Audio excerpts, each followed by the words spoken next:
Hi guys. അപ്പോൾ ഇന്ന് February 14th Valentine's day ആണ്. അപ്പോൾ എല്ലാവർക്കും ഹാപ്പി വാലന്റൈൻസ് ഡേ. ഞങ്ങൾ ഇന്ന് ഫസ്റ്റ് ആലോചിച്ചത് ഞങ്ങളുടെ ലവ് സ്റ്റോറി ചെയ്യാമെന്നായിരുന്നു.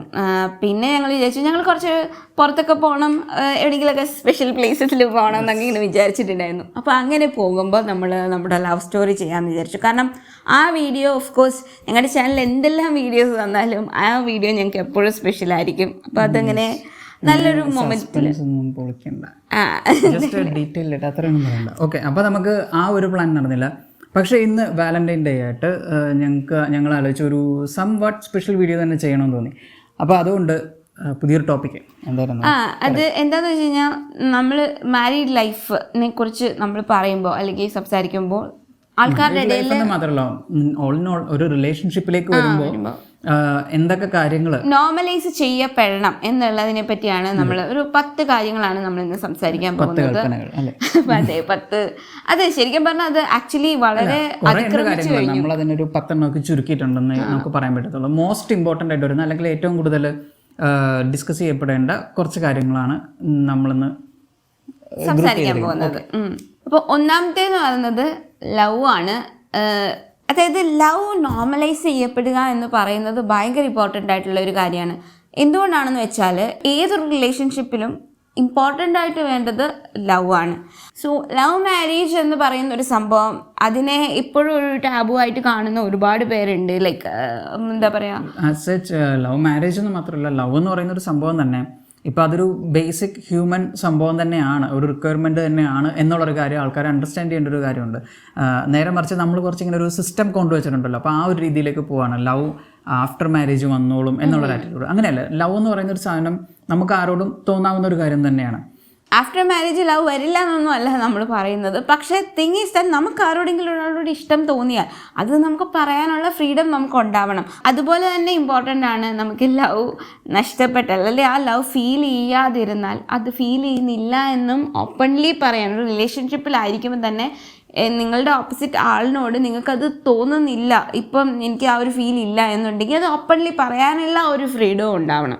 പലപ്പോഴും ഒരു മാരീഡ് റിലേഷൻഷിപ്പിലാണെങ്കിലും ഒരു ലവ് റിലേഷൻഷിപ്പിലാണെങ്കിലും അത് ഇത്രയും നാൾ പോയതല്ലേ, ഇനിയിപ്പോൾ അവളോടത് പറ്റത്തില്ല അല്ലെങ്കിൽ ഇതൊരു ബ്രേക്കപ്പ് ആകാം എന്ന് പറയുന്നത് ബുദ്ധിമുട്ടാവില്ലേ എന്നല്ലേ, അവനോടത് പറയുന്ന ബുദ്ധിമുട്ടാവില്ലേ എന്ന് വെച്ച് അത് നീട്ടിക്കൊണ്ട് പോകേണ്ട ആവശ്യമില്ല.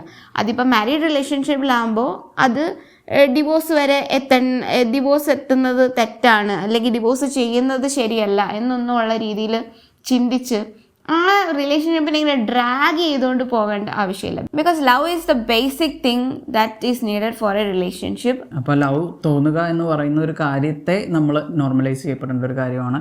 അതൊരു തെറ്റല്ല, അതൊരു സിന്നൊന്നുമല്ല. ലവ് എന്ന് പറയുന്നത് വളരെ മനോഹരമായിട്ടുള്ളൊരു കാര്യമാണ്. അതുമാത്രമല്ല, അത് തോന്നുമ്പോൾ എക്സ്പ്രസ് ചെയ്യാൻ കഴിയുക, പരസ്പരം സ്നേഹിക്കാൻ കഴിയുക, അതുപോലെ തന്നെ അത് വർക്കൗട്ട് ആവുന്നില്ല എന്ന് ഉറപ്പുണ്ടെങ്കിൽ അത് അവസാനിപ്പിക്കാനും കഴിയുക. ഇതെല്ലാം ഒരു നോർമലൈസ് ചെയ്യപ്പെടേണ്ട ഒരു കാര്യമാണ്. രണ്ടാമത്തേത് ചോയ്സാണ്. അതായത് ഒരു പാർട്ട്ണറെ തിരഞ്ഞെടുക്കാനുള്ള ഒരു അവകാശം തീർച്ചയായിട്ടും ഒരു ഇൻഡിവിജ്വലിന് ഉണ്ടായിരിക്കണം. നേരെ മറിച്ച് മറ്റുള്ളവർ ഡിസൈഡ് ചെയ്യുക എന്നുള്ളൊരു പ്രോസസ്സ് അത് മാറേണ്ട ഒരു ടൈമായി. ലൈക്ക് ഇപ്പോഴും കാണുന്ന ഒരു സംഭവമാണ്. പല തരത്തിലുള്ള ക്രൈറ്റീരിയാസ് വെച്ചിട്ടാണ് നമ്മളൊരു പാർട്ട്ണറിനെ ചൂസ് ചെയ്യാൻ നിർബന്ധിതരാകുന്നത്. ഈവൻ ദോ നമുക്ക് ഫീൽ ചെയ്യുന്നത് വേറെ ഒന്നാണെങ്കിലും നമുക്കതിലേക്ക് ആക്ട് ചെയ്യാൻ പറ്റാത്തത് ബിക്കോസ് നമുക്ക് ചോയ്സ് ഭയങ്കര ലിമിറ്റഡ് ആണ്. നമ്മളിപ്പോഴും ഒരു കൺസ്ട്രെയിൻഡ് ആയിട്ടുള്ള എൻവയോൺമെന്റിലാണ്. ബിക്കോസ് നമ്മൾ കുറേ കാര്യങ്ങൾ കൊണ്ട് ടൈഡപ്പ് ആണ്. അപ്പം അങ്ങനത്തെ കാര്യങ്ങളിൽ നമ്മൾ ഭയങ്കര ഡിഫറൻസ് കൊണ്ടുവരേണ്ടതായിട്ടുണ്ട്. നമ്മുടെ ലൈഫാണ്, നമ്മുടെ ചോയ്സ് ആണ് എന്നുള്ള ആ ഒരു തിങ് നോർമലൈസ് ചെയ്യപ്പെടേണ്ടതായിട്ടുണ്ട്. പിന്നെ മൂന്നാമത്തേത് ഞാൻ ഫസ്റ്റ് പോയിന്റ് പറഞ്ഞതിൻ്റെ ഒരു കണക്റ്റഡ് പോയിന്റ് തന്നെയാണ് decision making in relationship, especially but after marriage. ഇപ്പം മാരീഡ് ആയി കഴിഞ്ഞ് കഴിയുമ്പോൾ പലർക്കും ഡിസിഷൻസ് മേക്ക് ചെയ്യാൻ പറ്റില്ല, especially relating to that relationship. അതായത് ഇപ്പോൾ റിലേഷൻഷിപ്പ് വർക്കൗട്ട് ആവുന്നില്ല അല്ലെങ്കിൽ അത് ശരിയാവില്ല മുന്നോട്ട് കൊണ്ടുപോകാൻ എന്നുണ്ടെങ്കിൽ പോലും പലർക്കും അതിൽ നിന്ന് വിട്ടുമാറാൻ പറ്റാറില്ല. നമ്മുടെ റിലേഷൻഷിപ്പിനെ കുറിച്ചുള്ള ഡിസിഷൻസ് അതെപ്പോഴും നമ്മൾ തന്നെയാണ് എടുക്കേണ്ടത്. അത് നമ്മുടെ റിലേഷന് ഗുഡായിട്ട് തോന്നുന്ന കാര്യങ്ങൾ without thinking about any one നമുക്ക് എടുക്കാൻ പറ്റണം. അതിനെ നോർമലൈസ് ചെയ്യപ്പെടണം. ഇപ്പം നമുക്ക് ആൾക്കാരുടെ സജഷൻ ചോദിക്കാം, പക്ഷേ ഈ പറഞ്ഞതുപോലെ തന്നെ അൾട്ടിമേറ്റ് ഡിസിഷൻ അത് നമ്മുടെ തന്നെ ആയിരിക്കണം. നാലാമത്തെ പോയിന്റാണ് മറ്റുള്ളവരുടെ ഇൻ്റർഫിയറൻസ്. അപ്പം അതെന്താന്ന് പറഞ്ഞു കഴിഞ്ഞാൽ ബേസിക്കലി നമുക്ക് നമ്മുടെ ചുറ്റിനുള്ള ഒരുപാട് ആൾക്കാരുണ്ടാവും നമ്മുടെ മാരീഡ് ലൈഫിനെ അല്ലെങ്കിൽ നമ്മുടെ റിലേഷൻഷിപ്പിനെ ജഡ്ജ് ചെയ്യാനും ഗൈഡ് ചെയ്യാനും ഒക്കെ. അങ്ങനെ ഉള്ള ആൾക്കാരുടെ കടന്നുകയറ്റം കാരണം നമ്മുടെ ലൈഫിൽ നമുക്ക് ഇഷ്ടമുള്ള കാര്യങ്ങൾ ചെയ്യാൻ പറ്റാതിരിക്കുക എന്നുള്ളതൊരു ഭയങ്കര പ്രശ്നമാണ്.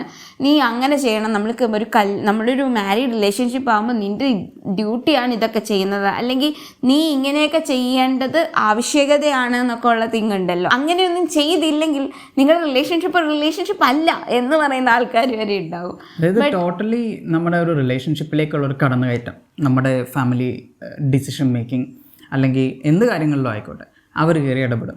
അങ്ങനെയുള്ള ഇടപെടലുകൾ മാത്രമല്ല, നമ്മളിപ്പോൾ ഒരു മിനിറ്റ് ഒന്നും മിണ്ടാതിരുന്നാൽ കൂടി എന്താ നിങ്ങളുടെ ഇടയിൽ എന്തെങ്കിലും പ്രശ്നമുണ്ടോ, അല്ലെങ്കിൽ നമുക്ക് നമ്മുടെ എന്തെങ്കിലും ഒരു വിഷമം ഒരാളോട് ഷെയർ ചെയ്യുമ്പോൾ തന്നെ നമ്മുടെ കാര്യങ്ങളിലേക്ക് കൂടുതൽ കയറി ഇടപെടും.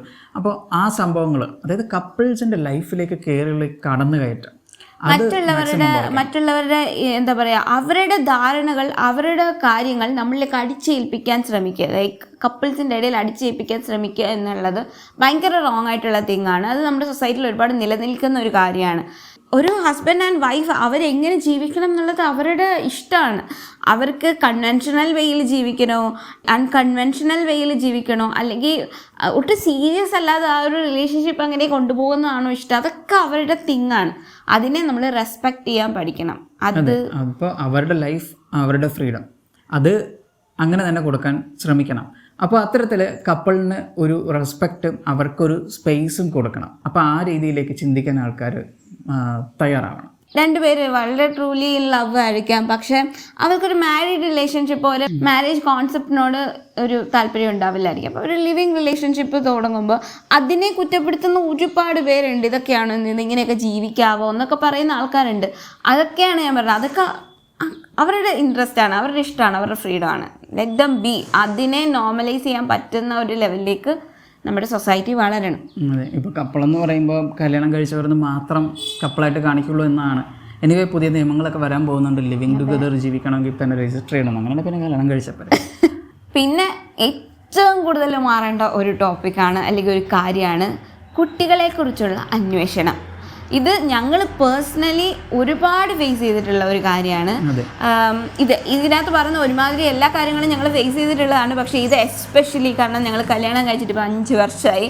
ആൻഡ് 5 വർഷത്തിനിടയിൽ എനിക്ക് തോന്നുന്നു ഞാൻ ഈ ഒരു ചോദ്യം, കുട്ടികളുണ്ടോ എന്നാ ചോദിക്കുന്ന ആ ചോദ്യത്തിന് നെക്സ്റ്റ് പാർട്ടായിട്ട് ചോദിക്കുന്നതാണ്, ഇത്രയും നാളായിട്ടും ഇല്ലേ, എന്തെങ്കിലും കുഴപ്പമുണ്ടോ, അല്ലെ ആർക്കാ കുഴപ്പം, ഇവിടെ ഡോക്ടേഴ്സ് ഉണ്ട് എന്നൊക്കെ പറഞ്ഞ് നമ്മൾ ഈ ഹോസ്പിറ്റലിൽ പോകുമ്പോഴൊക്കെ നേഴ്സുമാരൊക്കെ വന്ന് നമ്മൾക്ക് ഭയങ്കര സജഷൻസ് ഒക്കെ തരും. ബട്ട് എല്ലാവരും കേൾക്കുന്നത്. എനിക്കിത് എസ്പെഷ്യലി ഈ ഒരു ടോപ്പിക്കിനെ പറ്റി എക്സ്ക്ലൂസീവായിട്ടൊരു വീഡിയോ ചെയ്യണമെന്ന് തോന്നിയിരുന്നു. When I saw the video of Vidhu Prathap and Deepthi, അവരുടെ ഇന്റർവ്യൂ ഉണ്ടായിരുന്നു. അപ്പോൾ ആ വീഡിയോ കണ്ടപ്പോൾ ഞാൻ സെലിബ്രിറ്റീസ് വരെ ഉണ്ട്, ഇപ്പം ഫഹദ് നസ്രിയ, അവർ നിങ്ങളെ, അതായത് അതിനകത്ത് പറയുന്നത് ഭയങ്കരമായിട്ട് എനിക്ക് കണക്ട് ചെയ്യാൻ പറ്റും അവരുടെ ഇൻ്റർവ്യൂവിൽ. നിങ്ങൾ കൊച്ചിനെ ഉണ്ടാക്കാതെ എന്നിട്ട് ഈ പണിയൊക്കെ ചെയ്യുന്നൊക്കെ പറയുന്ന പോലത്തെ ആൾക്കാരുണ്ട്. അതുപോലെ ജെനുവിൻലി കൺസേൺഡ് ആയിട്ടുള്ള ആൾക്കാരുണ്ട്. അങ്ങനെയുള്ള പല ടൈപ്പുള്ള ആൾക്കാരുണ്ട്. പക്ഷേ കഴിഞ്ഞ പോയിന്റ് പറഞ്ഞ പോലെ ഇന്റർഫിയർ ചെയ്യാൻ കുറേ ആൾക്കാരുണ്ട്. പക്ഷേ ഇതിനകത്ത് മെയിൻ തിങ് എന്താണെന്ന് വെച്ചാൽ നമുക്കത് താല്പര്യമുണ്ടോ എന്നുള്ളത് ആരും ചോദിക്കുന്നില്ല, അല്ലെ നമ്മളുടെ സിറ്റുവേഷൻ എന്താണ് എന്നുള്ളത് ആരും അറിയാൻ താല്പര്യപ്പെടുന്നില്ല. അതായത് കല്യാണം കഴിച്ച് ഒരു വർഷം ആകുമ്പോൾ തന്നെ ഈ ചോദ്യം സ്റ്റാർട്ട് ചെയ്യും. കുട്ടികളൊക്കെ നോക്കുന്നുണ്ടോ, കുട്ടികളൊക്കെ ആയോ, ഇതുവരെ പ്രഗ്നൻ്റ് ആയില്ലേ എന്നൊക്കെ ഉള്ള ചോദ്യങ്ങൾ ഒരുപാടാണ്. ഒരു 2 വർഷമൊക്കെ കഴിയുമ്പോഴത്തേനും പിന്നെ ഡോക്ടറിൻ്റെ പേര് സജസ്റ്റ് ചെയ്യുന്ന അവസ്ഥയിലേക്ക് എത്തും. സോ ബേസിക്കലി ഇത്രേ പറയാനുള്ളൂ. ഒരു കപ്പിളിൻ്റെ ചോയ്സാണ്. അവർക്ക് കുട്ടികൾ വേണോ, കുട്ടികൾ വേണ്ടയോ, അല്ലെ അവർ കുട്ടികൾ ഇല്ലാത്തതിൽ സങ്കടത്തിലാണോ, അത് അവർ എന്തെങ്കിലും ട്രീറ്റ്മെൻറ്റ് എടുക്കുന്നുണ്ടോ, അതെല്ലാം വേണമെന്ന് ആഗ്രഹിക്കുന്ന ഒരുപാട് പേരുണ്ട്, കിട്ടാത്തവർ. പക്ഷെ അപ്പോൾ അതിനായിട്ടുള്ള കാര്യങ്ങൾ ചെയ്യുന്നുണ്ടാകാം. ബട്ട് അത് നിങ്ങളെ മാറ്റർ ആക്കുന്ന കാര്യമല്ല. ചിലർക്ക് കുട്ടികൾ ഇല്ലാത്തത് കാരണം കൊണ്ട് ഒരു രീതിയിലുള്ള പ്രോബ്ലംസും ഇല്ലാത്തവരുണ്ട്. ചിലർ കുട്ടികളെ ഡെലിബറേറ്റ്ലി വേണ്ടാന്ന് വെക്കുന്നവരുണ്ട്. സോ ഇതെല്ലാം അവരുടെ പേഴ്സണൽ ചോയ്സാണ്. അതിനെ റെസ്പെക്ട് ചെയ്യണം. കുട്ടികളായോ, എത്ര കുട്ടികളുണ്ട്, അങ്ങനെയൊന്നും ചോദിക്കുന്ന കുഴപ്പമുണ്ടെന്ന് ഞാൻ പറയുന്നില്ല. ദെൻ കുട്ടികളില്ല എന്ന് പറഞ്ഞു കഴിയുമ്പോൾ തന്നെ എത്ര വർഷമായി കല്യാണം, അത് കഴിഞ്ഞാൽ ഇയർ പാസ് കഴിയുമ്പോൾ തന്നെ അയ്യോ എന്തെങ്കിലും കുഴപ്പമുണ്ടോ, ഇങ്ങനെയുള്ള ഇൻ്റർഫിയറിങ്ങിനാണ് പ്രശ്നം. അങ്ങനെ സൊസൈറ്റി ജഡ്ജ് ചെയ്യാതിരിക്കേണ്ട സമയം അതിക്രമിച്ചു. എല്ലാവർക്കും അവരുടെ ചോയ്സ് ഉണ്ട്. കുട്ടികളുടെ കാര്യത്തിലും ആ ചോയ്സ് ഇമ്പോർട്ടൻ്റ് ആണ്.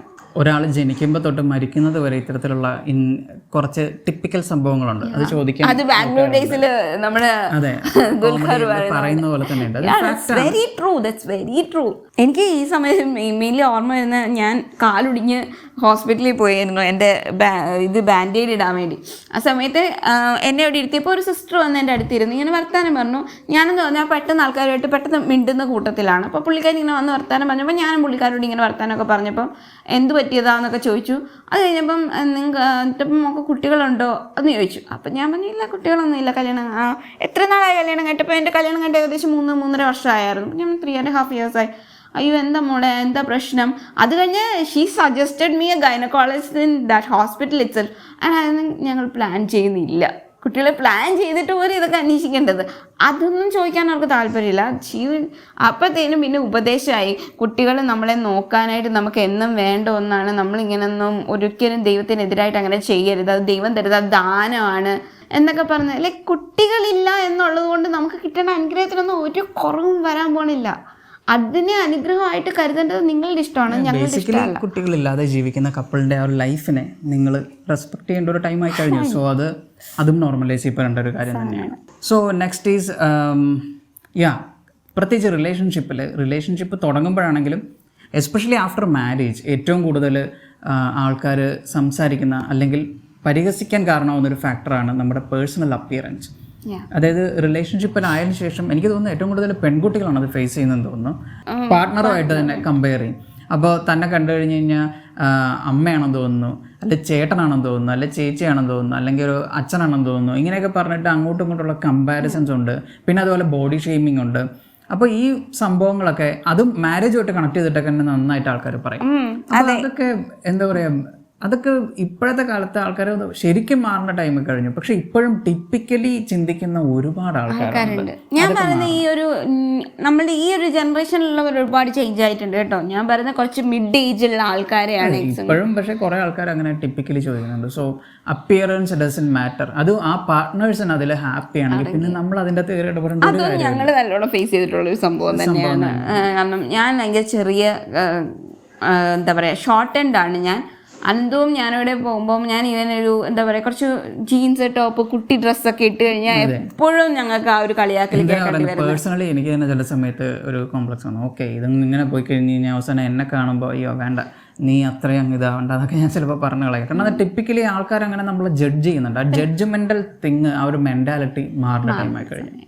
പിന്നെയുള്ള അടുത്ത സംഭവം എന്ന് പറഞ്ഞാൽ നമ്മളൊരു കല്യാണം കഴിച്ചു കഴിഞ്ഞാൽ ഹസ്ബൻഡ് ഇതാണ്, ഭാര്യ ഇതാണ്, ഭാര്യയുടെ ഡ്യൂട്ടി ഇതാണ്, ഭാര്യ എന്ന് പറയുന്ന ആള് ചെയ്യേണ്ടതായ കുറേ കടമകളുണ്ട് എന്ന് പറഞ്ഞ് അതിനെ ഗ്ലോറിഫൈ ചെയ്യുന്ന കുറേ അധികം ആൾക്കാരുണ്ട്. അതിനെ ഇമ്പോസ് ചെയ്യാനായിട്ട് ശ്രമിക്കുന്നവരും ഉണ്ട്. അതൊരു ടിപ്പിക്കൽ നോമാണ്. അപ്പം അതിനെ ഫോളോ ചെയ്യുന്നില്ല എന്ന് കാണുമ്പോൾ ആൾക്കാർക്ക് പ്രോബ്ലംസ് സ്റ്റാർട്ട് ചെയ്യും. And they will ask like okay, ഇതൊക്കെയാണ് നിങ്ങളുടെ പോലെ ജീവിതമല്ല, നിങ്ങളുടെ ഒരു കുട്ടിക്കളിയാണ് എന്ന് പറയുന്ന ആൾക്കാരുണ്ട്. എന്നോട് പേഴ്സണലി പറഞ്ഞിട്ടുണ്ട് ആൾക്കാർ അങ്ങനെ. സോ അതൊന്നും ജീവിതം ഒരു കുട്ടിക്കളിയാണ്. ഞങ്ങൾക്കത് കുട്ടിക്കളിയായിട്ട് കൊണ്ടുപോകാൻ താല്പര്യം ഉണ്ടെങ്കിൽ ഞങ്ങളത് കുട്ടിക്കളിയായിട്ട് കൊണ്ടുപോകും, അത്രേ ഉള്ളൂ. ഓക്കെ, സോ ബേസിക്കലി ഇതിപ്പം ഞങ്ങളുടെ കാര്യം മാത്രമല്ല, എല്ലാവർക്കും ഈ ഒരു സംഭവം ഫേസ് ചെയ്തിട്ടുണ്ടാവും. അതായത് ന്യൂലി വെഡ്സ് നല്ലോണം അത് കേൾക്കും. പക്ഷെ ഒരു ടൈം കഴിയുമ്പോൾ ഒരു ടിപ്പിക്കൽ പാതയിലാണ് പോകുന്നതെങ്കിൽ പിന്നെ യാതൊരു പ്രോബ്ലം ഫേസ് ചെയ്യില്ല. ഇപ്പം ഭാര്യ ഭർത്താവിനെ കെയർ ചെയ്യണം, ഭർത്താവിന്റെ കാര്യങ്ങളെല്ലാം നോക്കി ജീവിക്കണം, അതൊക്കെ ഒരു പഴഞ്ചൻ കോൺസെപ്റ്റ് ആയിരുന്നു.